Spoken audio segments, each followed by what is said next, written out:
में हुए जिस बम धमाके ने भागलपुर ही नहीं पूरे बिहार को हिला दिया, क्या उसका कोई आतंकी कनेक्शन है? सुरक्षा एजेंसियों की निगाह अब इसी बात पर टिक गई है। अगर ये धमाका इतना सामान्य था तो क्या इतने बड़े पैमाने पर नुकसान होता, इतने लोगों की जान जाती? यही बात सुरक्षा एजेंसियों को खाए जा रही है। लिहाजा भागलपुर बम धमाके में आतंकी कनेक्शन की तलाश करने के लिए एटीएस की टीम मौके पर पहुंच गई है। एटीएस के साथ बीडीएस की टीम भी भागलपुर में मौजूद है। घटनास्थल पर पहुंचकर पूरे इलाके को सील किया गया और बारीकी से एक एक जर्रे को खंगाला जा रहा है। हालांकि शुरुआती जांच में अवैध तरीके से पटाखे बनाने की बात सामने आई थी, लेकिन अब इन तमाम पहलुओं को हर एक एंगल से खंगाला जाएगा। आपको बता दें कि भागलपुर में हुए बम धमाके में कई लोगों की जान गई थी। 4 मकान जमींदोज हो गए थे।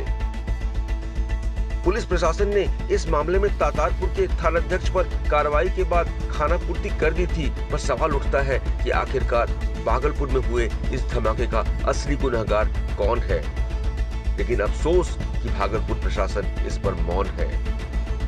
उम्मीद की जानी चाहिए कि जब एटीएस तमाम तथ्यों का पता लगाएगी तो हो सकता है कोई नई जानकारी सामने आ सके।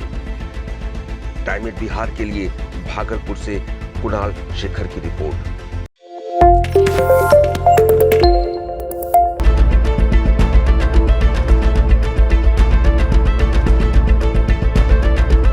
तातारपुर में हुए जिस बम धमाके ने भागलपुर ही नहीं पूरे बिहार को हिला दिया, क्या उसका कोई आतंकी कनेक्शन है? सुरक्षा एजेंसियों की निगाह अब इसी बात पर टिक गई है। अगर ये धमाका इतना सामान्य था तो क्या इतने बड़े पैमाने पर नुकसान होता, इतने लोगों की जान जाती? यही बात सुरक्षा एजेंसियों को खाए जा रही है। लिहाजा भागलपुर बम धमाके में आतंकी कनेक्शन की तलाश करने के लिए एटीएस की टीम मौके पर पहुंच गई है।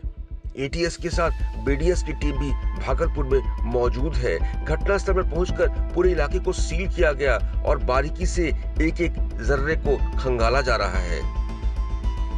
हालांकि शुरुआती जांच में अवैध तरीके से पटाखे बनाने की बात सामने आई थी, लेकिन अब इन तमाम पहलुओं को हर एक एंगल से खंगाला जाएगा।